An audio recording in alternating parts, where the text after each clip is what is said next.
ముందుగా అందరికి happy Christmas. అందరికి పాండిచ్చేరి అంటే గుర్తొచ్చేది బీచెస్, పాండిచ్చేరి ఫుడ్స్, అలాగే పాండిచ్చేరి పబ్స్. కానీ పాండిచ్చేరిలో గూడా హిస్టారికల్ టెంపుల్స్, అలాగే హిస్టారికల్ చర్చెస్ ఉన్నాయని తెలుసా? Yeah! Welcome to our vlog. ఇప్పుడైతే నేను పాండిచ్చేరిలో ఉన్న ద సెయిర్డ్ హార్ట్ ఆఫ్ బెసిలినా అనే చర్చ్‌కైతే వచ్చాను.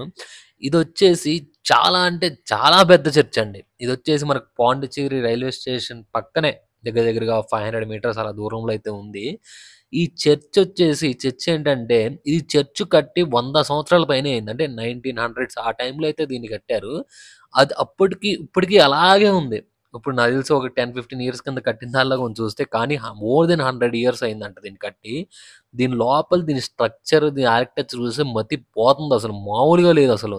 ఎందుకంటే 100 సంవత్సరాల క్రితమే ఇంత టెక్నాలజీతో దీన్ని కట్టారా? ఇప్పుడుతో పోల్చుకుంటే అసలు ఇప్పుడున్న టెక్నాలజీ జుజుబి అనమాట. అప్పుడున్న టెక్నాలజీతో పోల్చుకుంటే. ఆ లోపల ఆ సిట్టింగ్ చూడండి. అటు సైడ్, ఇటు సైడ్ చూసినా సేమ్ వ్యూతో సిట్టింగ్ అయితే ఉంది. అసలు మోర్ దెన్ 2, 300 పీపుల్ అకామిడేట్ చేయొచ్చు ఈ చర్చ్‌లో. అంత మంచి ఆర్కిటెక్చర్. అసలు వాల్స్ థిక్‌నెస్ అయితే వామ్మో! చాలా అయితే చాలా మందంగా కట్టారు. అలాగే పైన రూఫ్ టాప్ వచ్చేసి ఆర్కిటెక్చర్, ఆ పైన డిజైన్స్ చూస్తుంటే అసలు మతిపోతుందసలు. ఏం చర్చ్‌రా బాబు! ఎంత బాగా కట్టారు. ఇలాంటియన్నీ మనం చాలా అరుదుగా చూస్తామండి. హిస్టారికల్ ప్లేసెస్ 100 సంవత్సరాల పైన ఉన్న గుళ్ళు గాని, 100 సంవత్సరాల పైన ఉన్న చర్చిలు గాని, మనకి ఎక్కడ పడితే అక్కడ కనపడవు. ఎక్కడో అరుదుగా కనపడతా ఉంటాయి. మీరెప్పుడన్నా ఏదన్నా టూరిజంకెళ్ళినప్పుడు అక్కడేమన్నా హిస్టారికల్ ప్లేసెస్ లైక్ చర్చెస్ గానీ, లేతే టెంపుల్స్ గానీ ఉంటే కంపల్సరీ ఎళ్లి విజిట్ చేయండి.